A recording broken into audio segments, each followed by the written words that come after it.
Hello everyone, my name is Chase Chappell and welcome to Facebook Ads Expert Mastery. We are in Phase 2, Module 5, E-Commerce Funnel. Here's what we're going to be covering today. We're going to be covering the e-commerce funnel, what it is and why we use it. So if you're in the e-commerce, if you have an e-commerce store, if you have an e-commerce client, if you're strictly doing e-commerce overall, this is a good module to watch. And if you aren't needing an e-commerce funnel or there's no reason why you would want an e-commerce funnel, then just go ahead and move on to the next module so that way you can find the module that'll work best for you. The next thing we're going to be covering is the high-level view of our high-volume funnel and how it works, and then a high-level view of the high-quality e-commerce funnel and how it works. Then we're going to be covering the guiding principles behind why this funnel gets the results it does, and then the tracking sheet so that way you can track your progress and ensure you're hitting your key performance metrics, and then the marketing automation behind it so that way you can bring this funnel together and have everything running seamlessly all at once.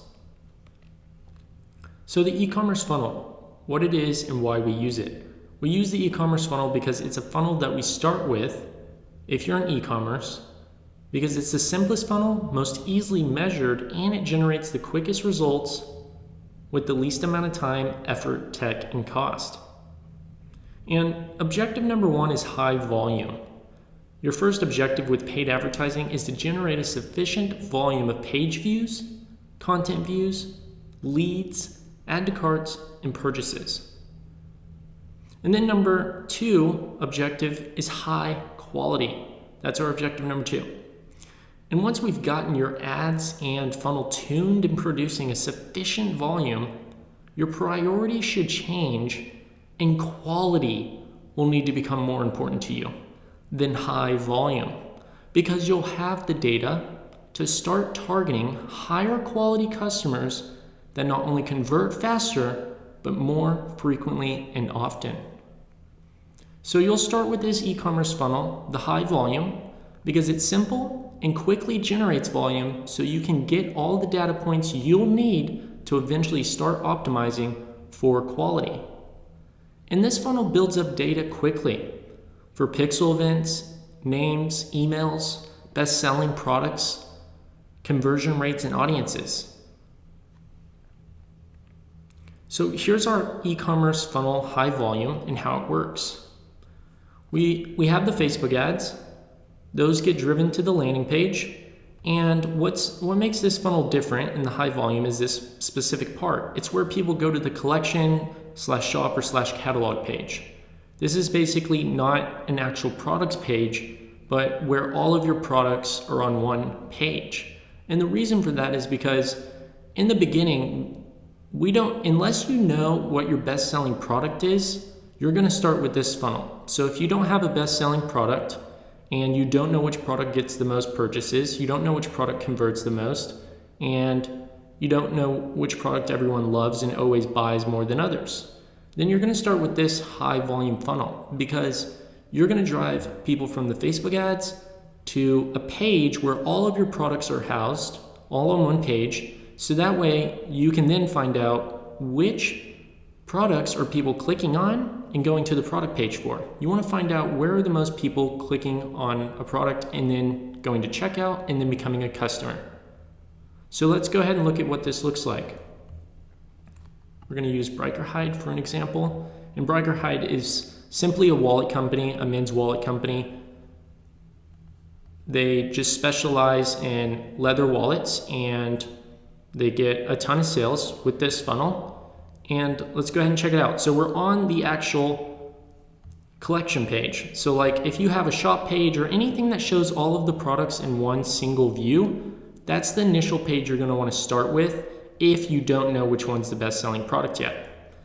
So whenever somebody comes from a Facebook ad and lands here, they're going to be able to basically choose which wallet they find most interesting. And let's say they click on this one. And then basically what happens is the view content event fires. And then they choose, let's say, a black wallet. Now, not only did they choose the black wallet, they're going to hit add to cart. And now the add to cart event fires and they go to checkout. And all of the information with this product is being transferred through the Facebook pixel. So you want to make sure you have the content, the view content on that pixel event fire on the actual product page. And you want to make sure that the pixel fires whenever they go to the checkout page. So now you want to make sure that the event fires initiate checkout because they just initiated. And then another important thing is you're always going to want to capture email as soon as possible. Reason B is because the moment you can get somebody's email is the quicker you can follow up with them if they abandon cart. Because they're checking out now, but if they type in their shipping information and let's say the shipping gets calculated and for some reason it says, it's going to cost them an extra $7 and that makes them turn away, well, we can have an add to cart email automatically follow up with them, which this funnel does, and gives them an offer to recapture them. And that ensures people get back into the funnel process. So what they would do is they would continue through this part, and then they would go ahead and check out and make payment, and the pixel event purchase would fire. And that's literally the funnel. I mean, it's very simple, and it works extremely effectively if you keep it simple. There's no reason to overcomplicate it. And then the high quality funnel. You're going to switch to the high quality funnel the moment you have found out which product sells best. And you're going to find that out by knowing how many purchases the product in first place has compared to how many the product in second place has. So for instance, if your best selling product outsells the second next best product by like 10 to 1, for every like 10 purchases your number one product gets, only one purchase happens on the second best product, then you know you have a winning product. If you have 100 plus purchases on your number one product and your second best one is only at 60, then you know you have a best selling product. So basically you just want to look for a huge gap in sales for your number one selling product compared to your number two runner-up, number three runner-up, or however many products you have. You want to see a pretty sizable gap between your number one selling product and your second best selling product. And the moment you find out which one's the best, you're then going to go from sending them to the page where all of your products are to switching to the high quality funnel where you'll send them to the best selling product page. So let's look at that. It directly takes them to the product page. And the reason is because we already know this is the number one best selling product. Because we did our due diligence, we looked at the analytics and we said, okay, this product outsells the second best one 10 to 1. For every one purchase our second best product gets, this product ends up getting 10 purchases. So this is our best one. So we end up switching our funnel from having the links go to the page where it was just the collection page. So instead of going to this page, we now send them to our best-selling product page. And the reason we do that is because if it's a bestseller, we're going to get higher returns, we're going to get more frequent purchases, we're going to have higher conversion rates because we know there's an audience for it and we know people like the product. Now, any given moment, your second best runner-up or third best runner-up could end up being your best one, and in that case, you would just focus some more ads on your number one seller. Because it's a lot easier to scale something when you're scaling a product that is doing phenomenally well compared to your other products. You always want to find the best one and scale it up.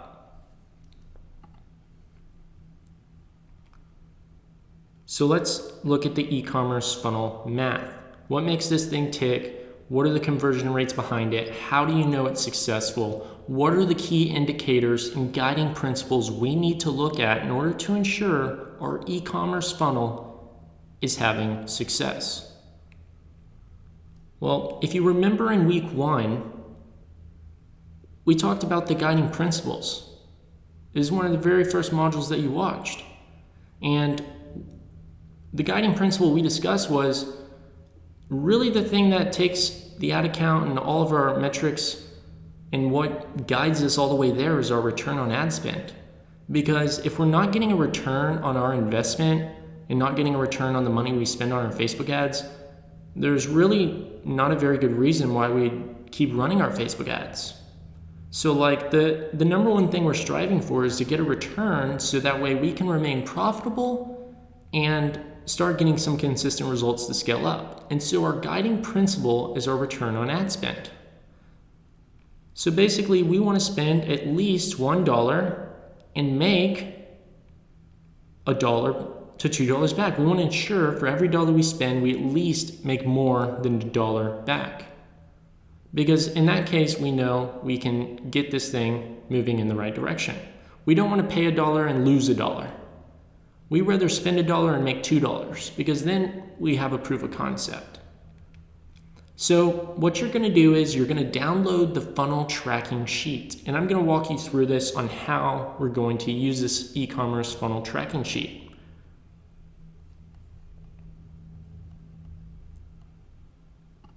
So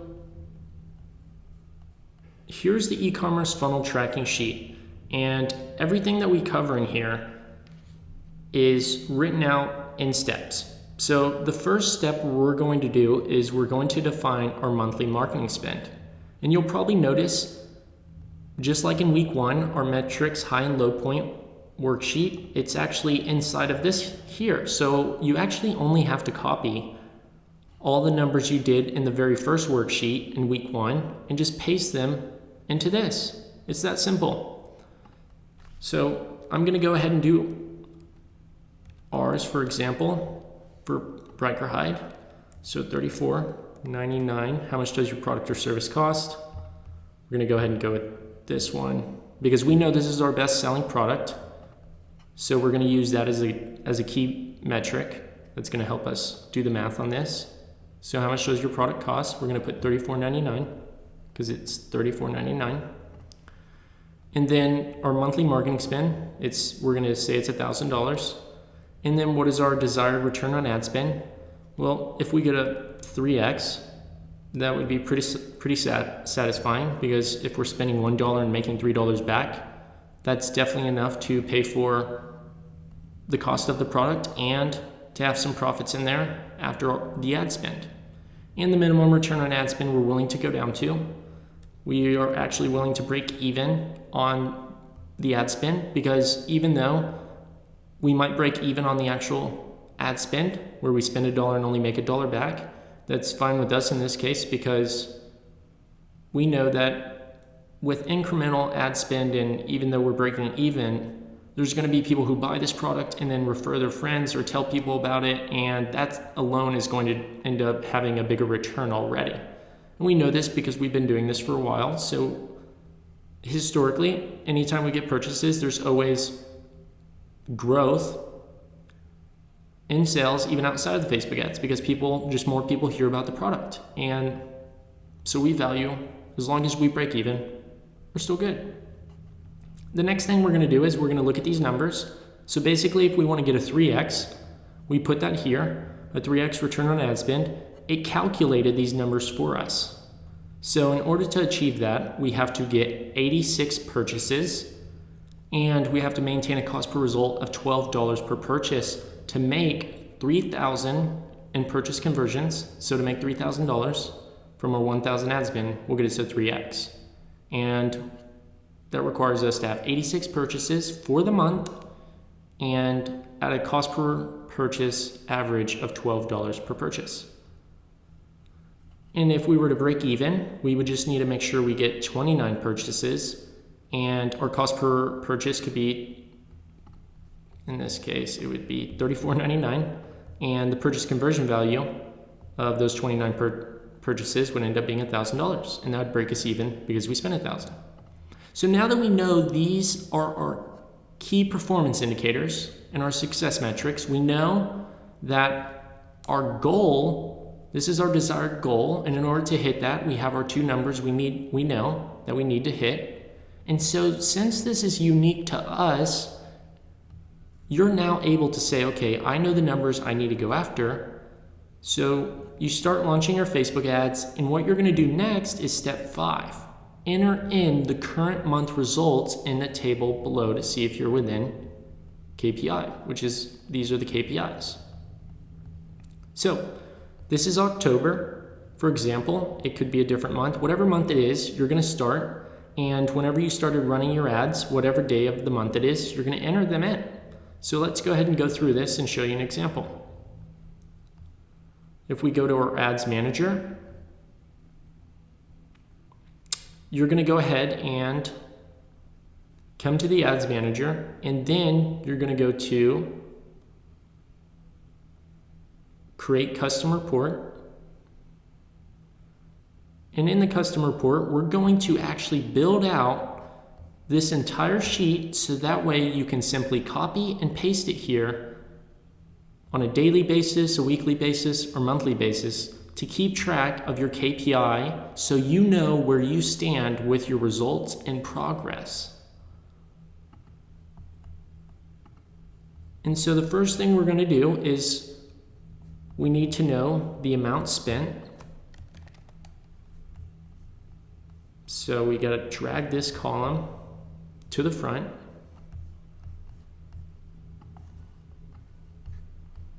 To the very front. We can go ahead and remove delivery. We don't need that. We don't need the campaign name. We don't need the results yet. We don't need reach. We do need impressions. We don't need cost per result. You can remove all of these.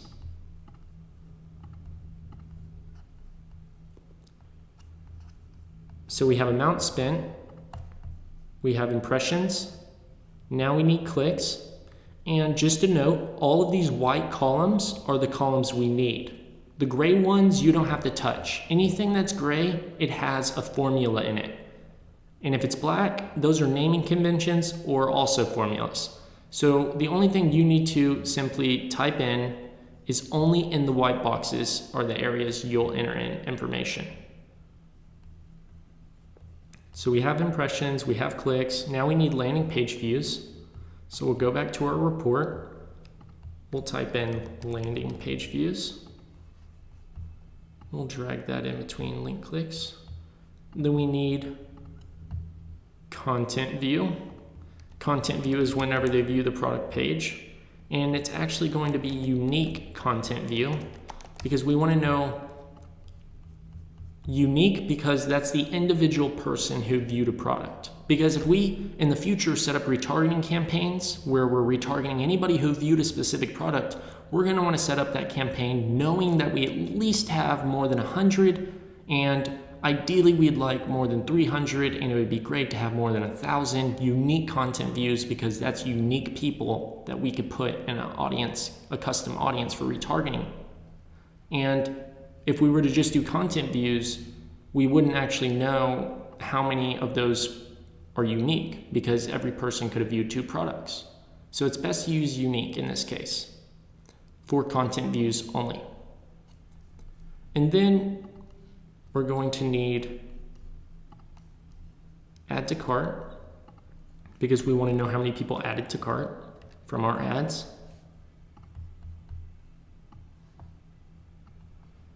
And then we want purchases and we want purchase conversion value.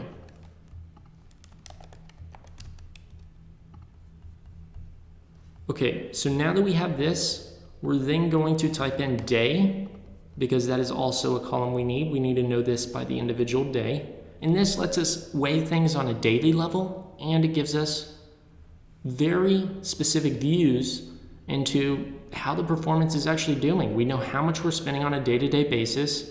We know how many impressions we're showing, how many of our ads are being shown on devices. We know how many people are clicking.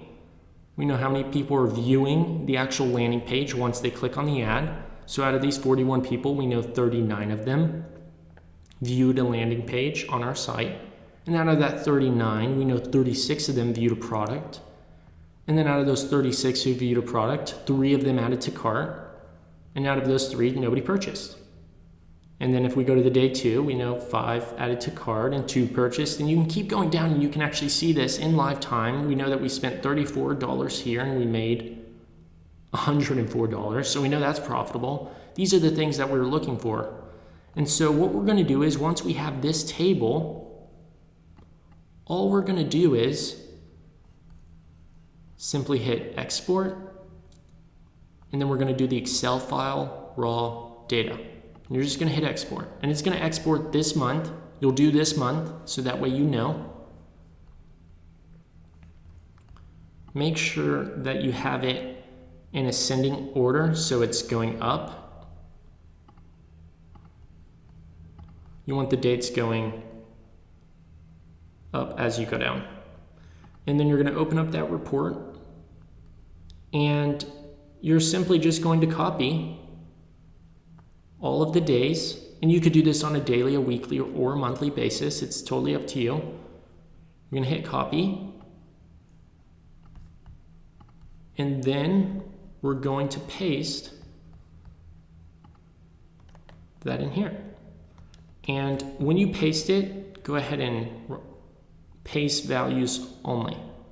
So that way all the formatting stays correct. And what you'll notice is the formulas start to happen. But all of these will get filled out as you start entering in the information. So next we're going to go ahead and click impressions. We're going to copy this row. And for us, right now the ads started running on the 5th of October. They weren't running any day before that. So the first 4 days of October, the ads weren't running. That's why that data is not here. And today's October 20th, so there's no other rows because we simply haven't gotten that far into the future. I mean, this is the actual present date. So like, these are the rows we have. You could have a full month, you could have a few days. So just keep that in mind whenever you paste this.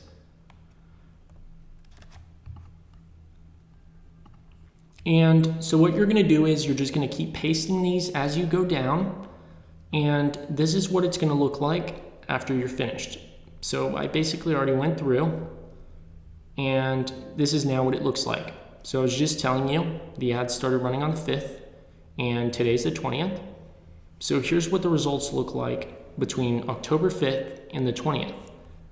Just a quick recap, we said our goal was to hit, this is our desired is a 3, but we're totally fine with getting anything more than a 1x return on ad spend. So let's look at how the performance has been. So you'll notice automatically these formulas calculated all of the results, and right now we're all in green. We have a 2.1x return on ad spend. So we wanted to get more than a 1, and we have a 2.1x, so that's good. And the profit is $530 profit. Just out of 15 days of spending, we're already at a $530 profit. So we spent $491 on ad spend so far for the month, and we made $1,020 in purchase conversion value. That's how many people purchased and how much of the money was sent. And out of that, we made a $530 profit and a 2.1x return on ad spend. So for every $1 we spent in the month of October so far, we've gotten back $2.10. That's profitable. So that's a good thing, because you can start increasing that and scaling it, because now you are generating cash and you're able to say, okay, am I going to increase spend or keep it the same, or whatever the case is. You can start making decisions based off the data you see here. And so we also can see our cost per purchase, that's what that means, is $15. Our goal was to get a $12 cost per purchase. We're only $3 off. So we can basically say, okay, if we still want to hit that 3x, we only have to lower our cost per purchase by $3. That's not much to lower it by. And we can basically look at ways to improve that through this data here. So let's go ahead and see if we could figure out some ways that we could improve to lower that by $3. So if we start all the way on the left side here, we're looking at our ad spend, and now we're looking at our impressions. And so let's go ahead and see it. So we know 3.22% of people click on the ad. So out of 100 people, roughly 3 people will click on the ad. And then out of that, about 91% of them who click on the ad will land on the landing page. That's pretty good as well. Click-through rates, 3% is actually pretty good. Anything that it's pretty, on average, you'll see about a 1% click-through rate. That's very common. 0.5% click-through rates are very common. A 3 is actually pretty good. The landing page, 91% is good. You want to be above 60% on this, because for every person who clicked on the ad, at least 91% of them loaded the website. So that's a good thing. And basically, let's say that, for instance, let's just say that our landing page view, only 40% of people who clicked on our ad loaded the website. That basically tells us that the website is loading way too slow and people are leaving before the site has been loaded. And we can say, okay, well, only 40% of the people actually waited to load the site. That means we're missing 60% of people because they won't load it. And that tells us, okay, we got to go fix the site loading times. So that's how you would know in this instance if the landing page views need to be improved. If this percentage is really low, below 60, that basically means you're going to want to see what the issue is with the site loading. Content views is the next thing. So out of all of the people who viewed the landing page, 89% of them actually viewed a product. So that's also pretty good. Anything above 60% on that is also very good. Now let's say that that's less than 60%. What does that mean? Let's go ahead and look at that. So let's say it's a 37.5% of people who get onto our website, only 37% of them click on a product, and the other 63% of them just totally leave. They just leave the site before ever clicking on a product. That basically tells us that we have to figure out either better product images on the site, we have to figure out a way to show our products in a different way, we have to find better products, we have to remove certain products that drive people away, and we have to find out which products are getting the highest click-through rate on them on our site. So if this number is really low, you know you have to start figuring out how to get people to click on the product image. So you need a capturing image. So like, for instance, maybe this image showing here, this one on the far left, gets 30% of people to click on it. But this image, the one with the money, maybe that one gets 98% of people to click on it. That's how you'll know if the image needs to be replaced, because you can say, okay, this one's not getting any clicks, so we're going to fix this image and change it out to look something more like this one. And so that's the way you're going to be calculating these things. So let's continue on. The 89% is also good. Add to carts, 9%. Only 9% of the people added to cart. Out of 746 people who viewed the actual product, only 9% added to cart. That sounds really low, but you want anything above a 5% on this one. It's very low because that's just industry standards. Anything above a 5% is actually going to be good. So 9% is good for us. A 10% is really nice. That is what we're shooting for. We would like a 10%, but 5% above is good for add to carts. And in this case, let's say it's less than a 5%. It's a 2% add to cart out of all the people who view the product. It could be the pricing on the product that's causing people not to add to cart. It could be the shipping that's causing people not to add to cart. It could be the product itself that's making them not want to add to cart. It could be that you don't have enough payment options available for them to want to add to cart. Those are the things you'll have to figure out on your site and ask those questions. What is it that could potentially be causing such a low add to cart percentage? But if it's above 5%, we know that's good. And then the purchases. From add to carts to purchases, you want anything above a 40%. That sounds really high for most people, but that is actually what you want to shoot for. You want to get above a 40% from all of the people who added to cart, we had 69 in this case, 46% of them purchased. And the reason most people see a huge disconnect in this percentage, it's usually like most people from add to cart to purchase, they see like a 1% or a 2%. It's really something sad. That's what people see. That's what most people will see is they'll have like 69 add to carts, but only like one purchase. And then they're like, well, I have all these add to carts. I have all these content views. I have all these landing page views and clicks, but why don't I have any purchases? What am I doing wrong? Well, that's a good question to ask, because if you're not above that 40% on your purchase percentage from your add to carts, it could very well be, I'm gonna go back here. It could very well be that you might not be running a good email or Facebook ad retargeting strategy. And we're going to cover those topics in marketing automation in this module. So we are going to cover how to improve this percentage significantly, because most people forget to have the add to cart email reminder go out instantly. And then they forget to have the add to cart email reminder go out in 1 hour. And then they also forget to have a 3-day follow-up relentlessly going after the person who added to cart but never purchased. And most people get way too greedy and won't offer an incentive to get people to purchase. I can tell you right now that the reason we're above a 40% on this is simply because we're incentivizing people with 20% offers, 10% offers, even free shipping offers on products just to get them to purchase, because we know that it's more worth it to do that and make some profit than to not do it at all and not get any profit and just lose money. That is the difference. And we have retargeting campaigns that I am going to show you. And you'll see this, that we retarget not only add to carts, we retarget people who did content views, we retarget people who clicked on the ads, but they all didn't purchase. We even retarget people who purchased, because we know if the product's good enough, they'll buy another one in the future. And that's how you increase the purchase conversion percentage significantly. And you can see that earlier when I deleted this, let's say that we didn't get all those purchases, it'll actually tell you if it's in the red or not.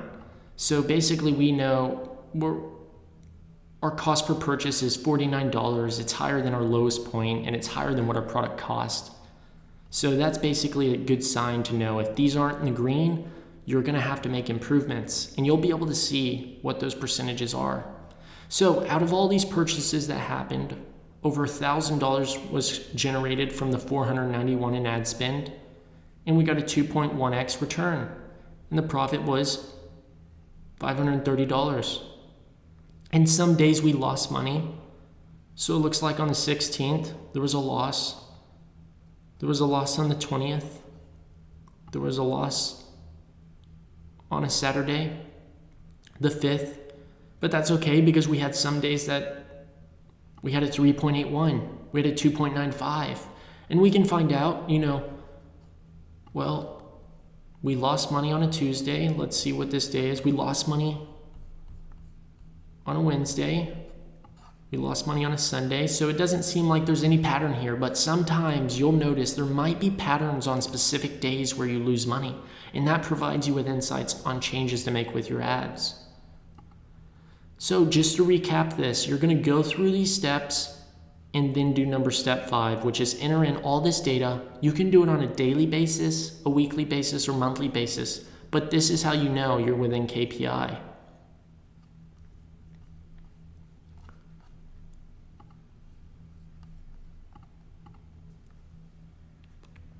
So now we're going to talk about the e-commerce funnel marketing automation. And there's an actual video, a setup video below explaining how to set all of this up. So here's how the funnel works in a high-level view. We're going to be running our Facebook ads. We're going to send them to our best-selling product page if we know which one it is. If not, we're going to send them to a shop page where it shows all of our products, and we'll find out from the data which one ends up becoming a bestseller. But once we know it is a bestseller, we are going to send them to the #1 best-selling product page.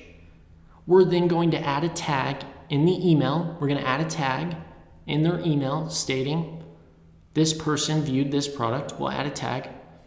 We're also going to add them to a list, and that list is simply going to be our value email list. And you might be asking, well, Chase, where did you capture the email on the product page though?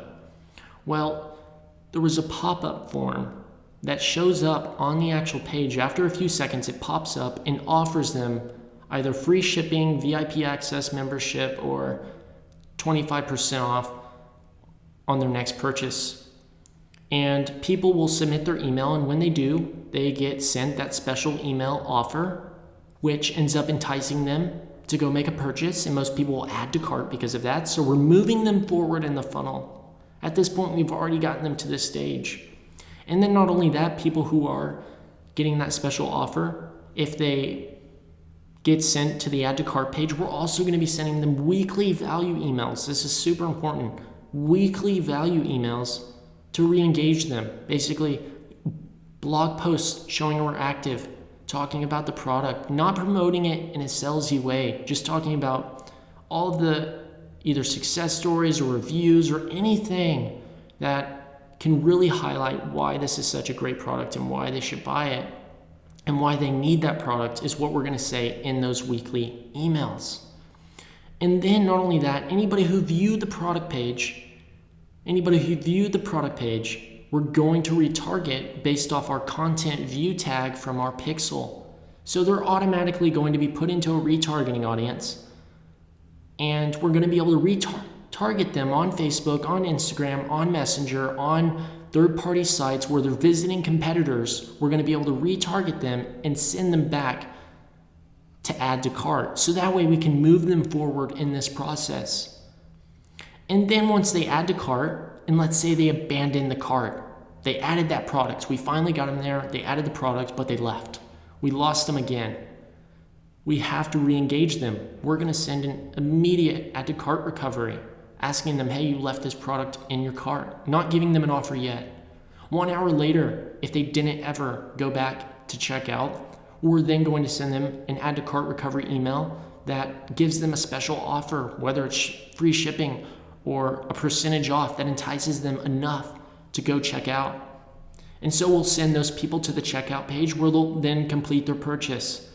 Now let's say they didn't, and the add to cart email recovery didn't work the hour later. Well, they're going to be put into an add to cart follow-up sequence where they're going to be followed up with specific offers and ways to get them back enticed to then check out. And that's going to happen over a 3-day period. And not only that, but we're going to swarm them with retargeting, telling them to add to cart on Instagram, Facebook, Messenger, all these things, showing them, hey, you left this product in your cart, and we're going to show them the exact image they left in their cart. We're going to show them the same image of the product, and we're going to say, hey, we saw you added this to cart. What happened? We would like to give you this percentage off to complete your checkout process, and we're going to get a ton of people to move forward into checking out and purchasing, all because they abandoned their add to cart. The next thing we're going to do is all of these people who purchased, we're going to also have a retargeting campaign that's going to be retargeting people who already purchased.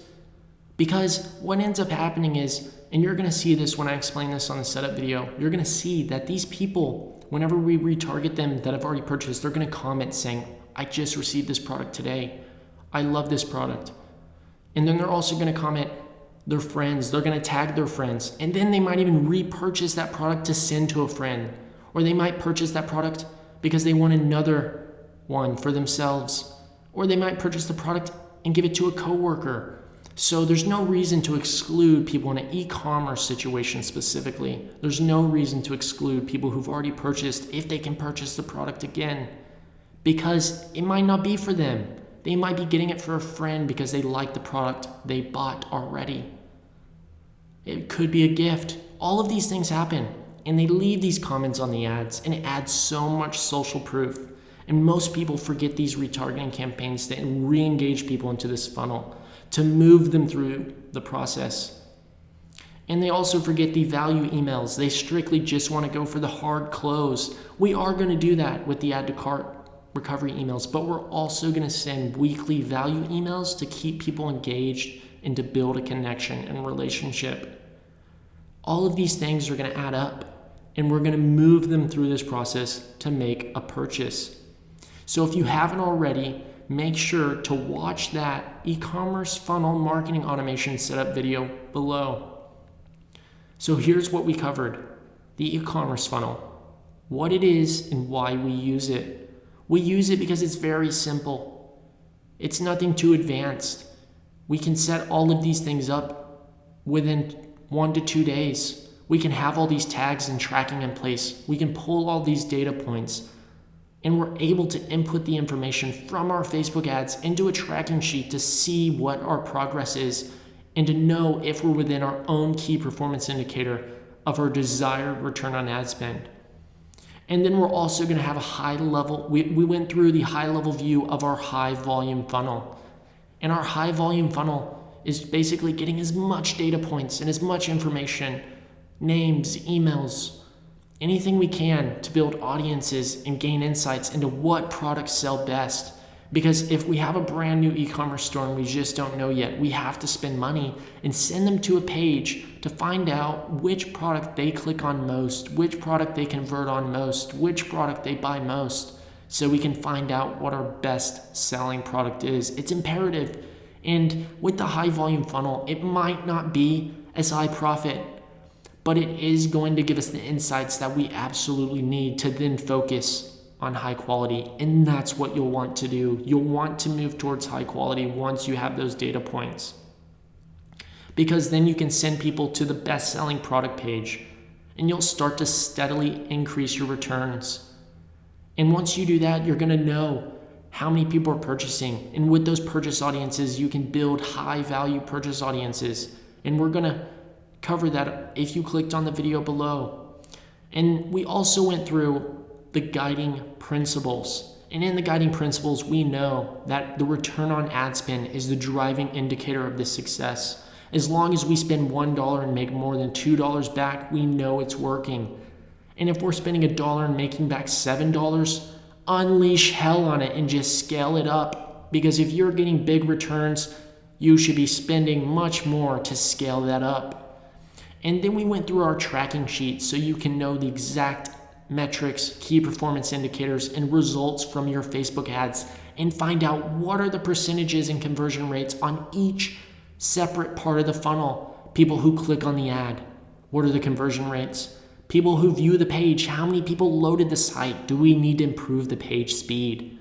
And then out of all those people, how many people viewed the product? How many people had in content view? Did they view it? If not a lot of people did, we got to figure out ways to engage them on the site to make them click on the product. And then we have the add to carts. What is the percentage of people who are adding to cart? Is it higher than that 5% we were talking about? Are people adding to cart? Are we following up with them? Do we have our retargeting campaigns in place? Are we sending out weekly value emails? These are the questions, and these are the things we need to look at to make this successful. It doesn't run on its own until you set it up and automate it. And once you do that, it will. And the next thing is the marketing automation. We talked about automating the email sequences. We talked about automating the Facebook retargeting. We talked about automating the entire funnel and knowing the percentages in order to improve. And that is everything we covered on this module. So if you haven't already, make sure to continue watching these modules and take action on these things now.